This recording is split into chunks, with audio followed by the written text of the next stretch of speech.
Oke, pernah kepikiran nggak sih gimana cara sebuah perusahaan energi besar itu benar-benar kerja? Hari ini kita bakal bongkar laporan keuangan 2025 dari PT Arcora Hydro atau yang sahamnya dikenal dengan kode ARCO. Kita bakal lihat gimana mereka membangun masa depan energi dan yang paling penting, kita telusuri dari mana semua uangnya datang. Yuk kita mulai. Nah, sebelum kita terjun ke angka-angka yang mungkin kelihatan rumit, penting banget nih buat kita kenalan dulu sama Arcora Hydro. Sebenarnya mereka ini siapa dan bisnisnya ngapain aja? Ini fondasi dari semua pembahasan kita nanti. Kunci buat ngerti Arco tuh jangan lihat mereka sebagai satu perusahaan tunggal, tapi bayangin ini sebagai sekumpulan proyek. Beberapa emang udah jalan dan menghasilkan duit, yang statusnya sudah beroperasi itu. Tapi coba lihat deh, mayoritas proyeknya justru masih dalam tahap konstruksi atau bahkan baru pengembangan. Ini petunjuk pertama yang penting banget soal strategi mereka. Mereka lagi investasi besar-besaran untuk masa depan. Nah, sekarang pertanyaannya gini. Dengan begitu banyak proyek yang masih dibangun dan belum menghasilkan apa-apa, gimana dong kinerja keuangan mereka?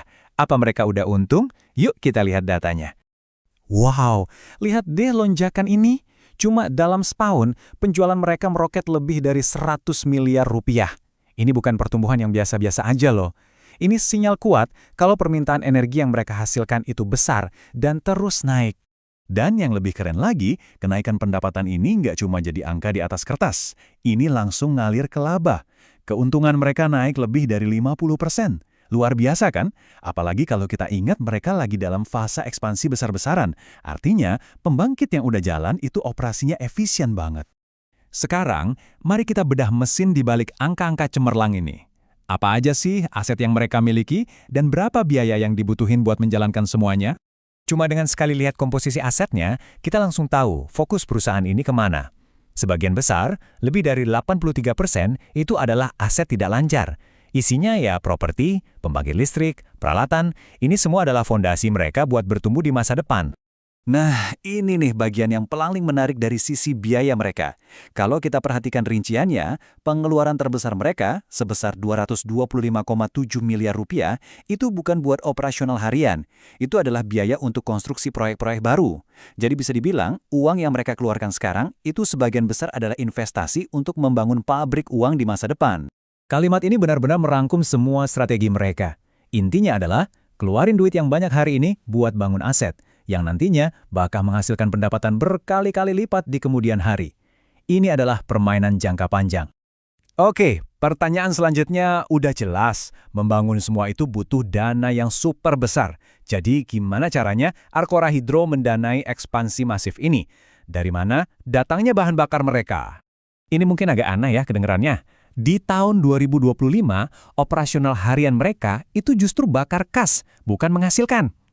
Arus kas operasionalnya minus 141,5 miliar rupiah. Loh, jadi uangnya dari mana dong?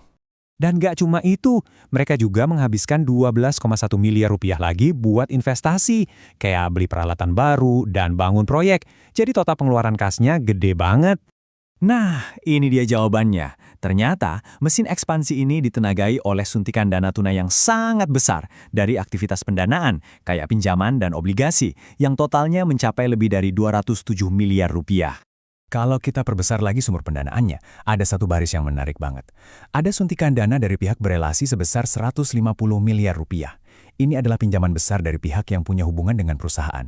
Ini gak cuma nunjukin dari mana uangnya datang, tapi juga jadi sinyal kepercayaan yang sangat besar dari lingkaran dalam mereka sendiri terhadap strategi ekspansi ini. Oke, kita udah lihat potongan-potongan puzzle-nya satu per satu. Sekarang, apa artinya semua ini kalau kita satukan? Mari kita lihat potret keuangan terakhirnya secara keseluruhan. Jadi, inilah gambaran besarnya. Total aset mereka tumbuh pesat. Gimana caranya? Sebagian besar didanai oleh peningkatan liabilitas atau gampangnya utang. Tapi di sisi lain, nilai bersih perusahaan atau ekuitasnya juga ikut naik. Ini mirip kayak seseorang yang ambil KPR besar buat beli rumah yang jauh lebih bagus. Asetnya nambah, utangnya nambah, tapi nilai kekayaan bersihnya juga berpotensi ikut naik. Ini adalah ciri khas perusahaan yang lagi tancap gas buat tumbuh. Ini membawa kita ke sebuah pemikiran akhir yang penting.